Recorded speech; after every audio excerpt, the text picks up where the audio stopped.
दर्शक इंतजार कर रहे हैं कि आज का महा उपाय क्या है, क्योंकि आज का महा उपाय जो है वो अपने आप में बेहद खास है। जी बिल्कुल आज हम बताने वाले हैं कि दरिद्रता नाश के लिए गायत्री मंत्र का चमत्कारी उपाय कैसे करें।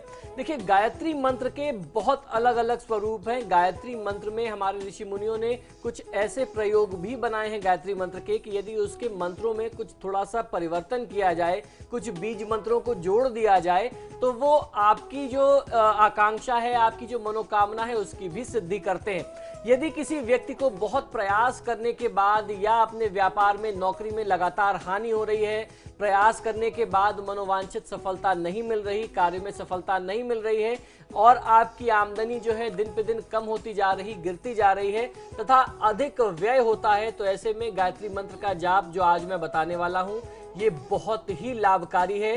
और शुक्रवार के दिन से यदि आप इस मंत्र का प्रयोग शुरू करेंगे तो आपको बहुत अच्छा लाभ मिलेगा।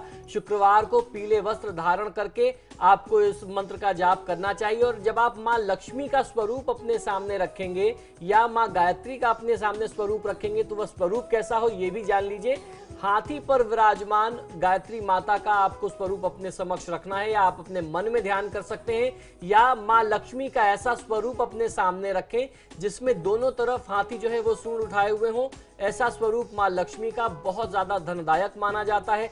मां गायत्री का स्वरूप जो हाथी पर सवार हो, अगर आप ऐसे स्वरूप को अपने मन में ध्यान करके इसका जाप करेंगे तो बहुत अच्छा लाभ मिलता है। और गायत्री मंत्र के आगे पीछे श्रींग का संपुट लगा करके जाप करने से दरिद्रता का नाश होता है। फिर से समझ लीजिए, अभी मैं आपको गायत्री मंत्र पूरी तरीके से उच्चारण करके भी बताऊंगा कि किस तरीके से इस मंत्र को आपको उच्चारित करना है। गायत्री मंत्र के आदि और अंत में श्रींग का आपको संपुट लगाना है। श्रींग बीज का जो है वो संपुट लगाना है। श्रींग बीज जो है वो मां लक्ष्मी का बीज है।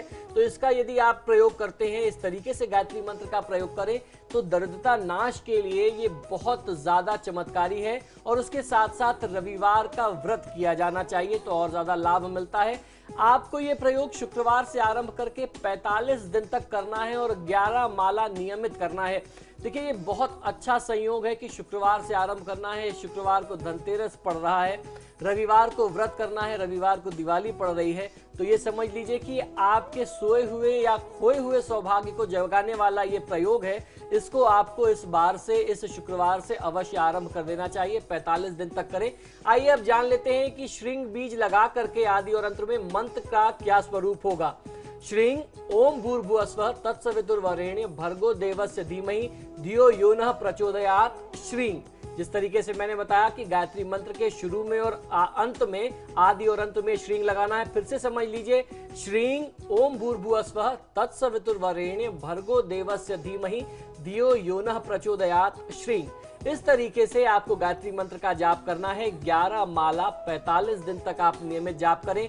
शुक्रवार से आरंभ करें, किसी भी शुक्रवार से आप आरंभ कर सकते हैं। और जब आप इस प्रयोग को कर रहे हो तो आपको रविवार का व्रत करना चाहिए। प्रयोग समाप्त होने के बावजूद भी कम से कम 8 रविवार का व्रत आपको करना चाहिए। कितनी भी आपकी कुंडली में ग्रह परिस्थितियां खराब हो, कैसा भी दोष हो, कितनी भी निर्धनता की स्थिति हो, निर्धन को धनवान होते देर नहीं लगती यदि मां लक्ष्मी और मां गायत्री की कृपा हो जाए। तो इसी प्रार्थना के साथ कि आपके परिवार की दुख दरिद्रता भी दूर हो, मां लक्ष्मी आप पर कृपा करें। धन्यवाद। पंडित जी, यकीन मानिए, इस 2 बार मैंने सुना और एक अद्भुत अनुभूति हुई, एक अद्भुत मैं शक्ति महसूस कर रहा हूँ। जी बिल्कुल। देखिए दिव्यांग जी, हमारे मंत्रों के अंदर ऐसी ऊर्जा है, ऐसी शक्ति है कि यदि आप उसका प्रयोग ना भी करें और आपके इर्द गिर्द कोई उसका प्रयोग कर रहा हो तो उस जगह पे एक बहुत अच्छी वेवलेंथ बनती है जो हमारे लिए शुद्धता को, लक्ष्मी को आकर्षित करती है। तो गायत्री मंत्र जो है शुभ ऊर्जा को आकर्षित करने के लिए, लक्ष्मी को आकर्षित करने के लिए महामंत्र माना गया है। इसका प्रयोग हर व्यक्ति को अवश्य करना चाहिए। पंडित जी, अब स्टूडियो में आए, अपने दर्शकों को जानकारी इसके लिए आपका बहुत बहुत शुक्रिया। जय मां लक्ष्मी। और फिलहाल हमारी इस खास पेशकश में इतना ही। आप देखते रहिए समाचार प्लस।